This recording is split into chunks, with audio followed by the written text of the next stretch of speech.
Mall 91 1 crore भारतवासियों की शुद्ध भारतीय app. Made in India for India. आओ बने आत्मनिर्भर। नमस्कार, सलाम और जूले। मैं हूं सोनम वांगचुक लद्दाख से। आप में से कुछ लोग हमें जानते होंगे हमारे शिक्षा सुधार के कामों के बारे में, या फिर पर्यावरण के काम में आइस स्तूपा, आर्टिफिशियल ग्लेशियर जैसे कामों के लिए, या फिर आई लिव सिंपली जैसे ग्लोबल मूवमेंट्स जो कि सादा जीवन अपनाकर क्लाइमेट चेंज को रोकने के लिए लोगों को प्रेरित करती है। मगर दोस्तों, आज मैं इन चीज़ों के बारे में नहीं बल्कि आप लोगों को एक बहुत ही ज़रूरी संदेश देने के लिए आया हूं, जो कि चीन और भारत के बीच अभी जो टकराव और तनाव की स्थिति बनी है, इसके बारे में आपकी क्या जिम्मेदारी है। मैं लद्दाख में हूं और आप देख रहे हैं सिंधु नदी को बहते हुए यहाँ, और वो जो पहाड़ियाँ हैं उनके पीछे नुब्रा और चांगतांग के वो इलाके हैं जहाँ पर ये तनाव बढ़ता जा रहा है। हज़ारों सैनिक वहाँ ले जाए जा चुके हैं। सुनने में आया है चीनी वायुसेना के जहाज़ भी वहाँ तैनात किए गए हैं, और 1 घंटे पहले भारतीय वायुसेना के जहाज़ भी मेरे ऊपर मंडरा रहे थे। सामान्यतः जब सीमा पर तनाव होता है तो हम आप जैसे नागरिक ये सोचकर सो जाते हैं रात को कि सैनिक इसका जवाब दे देंगे। मगर मैं आज आप लोगों को ये ज़रूरी बात बताना चाहता हूँ कि इस बार सिर्फ सैनिक जवाब नहीं, दो तरफा जवाब हो और उसमें नागरिक जवाब भी हो। तो आप जैसे नागरिक दिल्ली, मुंबई और बेंगलोर और अनेक शहरों से क्या कर सकते हैं इसमें, ये समझने के लिए पहले हमें समझनी होगी चीन की ये हरकत और वो ऐसा क्यों कर रहा है। आपने देखा होगा कि ये सिर्फ भारत के साथ नहीं हो रहा है, बल्कि पिछले कई हफ्तों से चीन ये दक्षिण चीनी सागर में वियतनाम, ताइवान और अब हांगकांग के साथ भी छेड़खानी कर रहा है।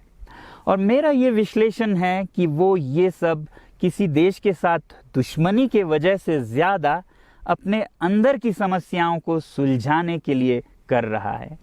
आज चीन को सबसे बड़ा डर है तो अपने जनता से डर है। उनकी 140 करोड़ की आबादी, जो कि एक बंधुआ मजदूर की तरह बिना मानवाधिकारों के चीनी तानाशाह सरकार के लिए काम करते हैं और उसे धनी बनाते हैं।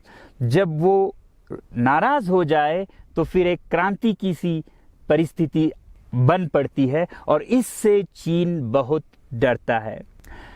आज कोरोना के प्रकोप के बाद चीन में फैक्ट्रियां बंद हैं, एक्सपोर्ट्स बंद हैं और बेरोजगारी 20% तक बढ़ चुकी है। लोग बहुत नाराज़ हैं, क्रांति हो सकती है, तख्ता पलट हो सकता है। इसीलिए चीन पड़ोसियों से दुश्मनी करके अपनी जनता को अपने साथ जोड़ने में लगा हुआ है, और ये पहली बार नहीं कर रहा है। 1962 में जब भारत के साथ जंग की तो वो जंग भी उसने अपने जनता को संभालने के लिए की थी। तब 4 साल का अकाल और भूखमरी हुई थी, और इससे ध्यान हटाने के लिए ये जंग की थी। चीन के लिए अपनी जीडीपी और जो खुशहाली है उसे बढ़ाते रहना बहुत ही ज़रूरी है, और जिस दिन जीडीपी घट जाए वहाँ की जनता क्रांति के लिए तैयार है।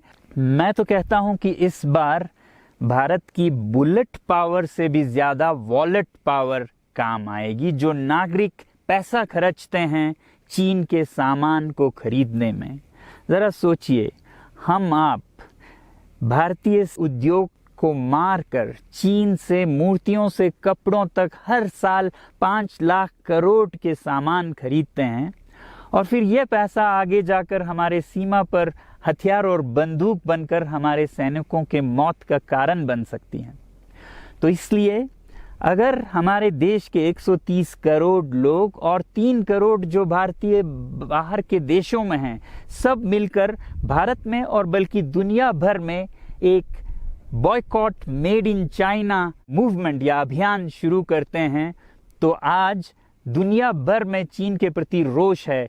हो सकता है कि सारी दुनिया साथ आए और इतने बड़े स्तर पर चीनी व्यापार का बॉयकॉट हो कि चीन को जिसका सबसे बड़ा डर था वही हो।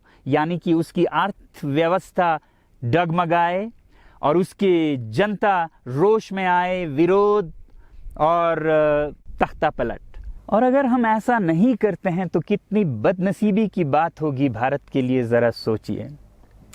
एक तरफ हमारे सेना सीमा पर जंग लड़ रही होगी और दूसरी तरफ हम आप चीनी सामान, मोबाइल से लेके कंप्यूटर्स, कपड़ों से लेके खिलौनों तक को खरीद कर उनकी सेना को पैसा भेज रहे होंगे, चीन की सेना को।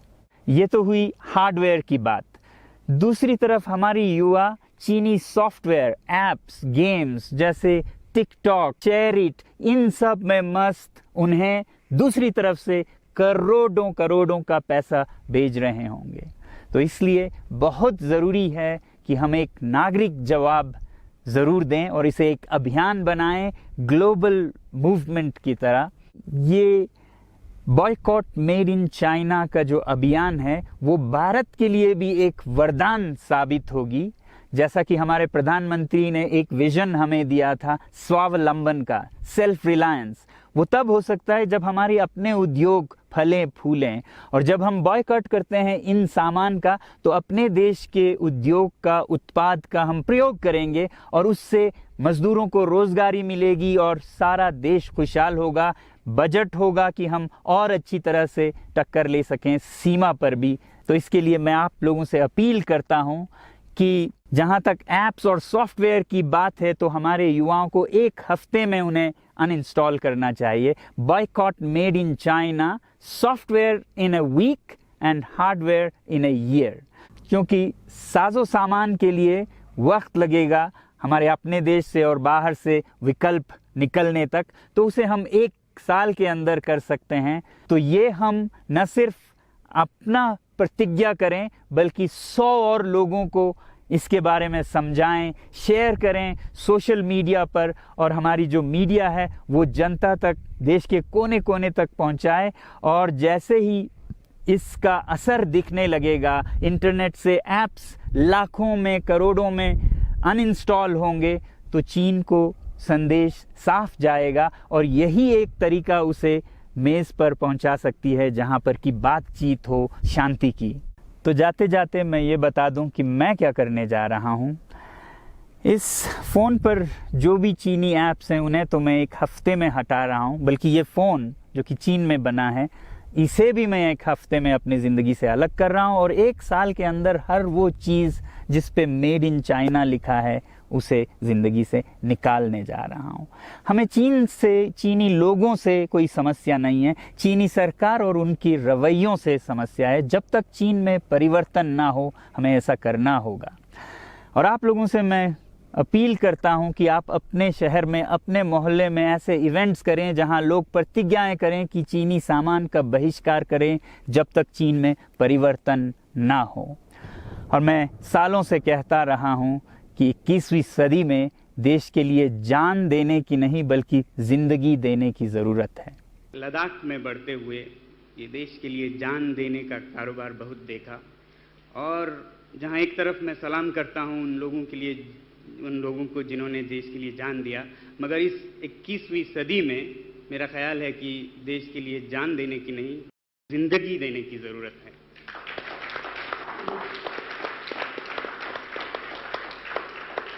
तो आप भी निभाइएगा अपना रोल। जय हिंद।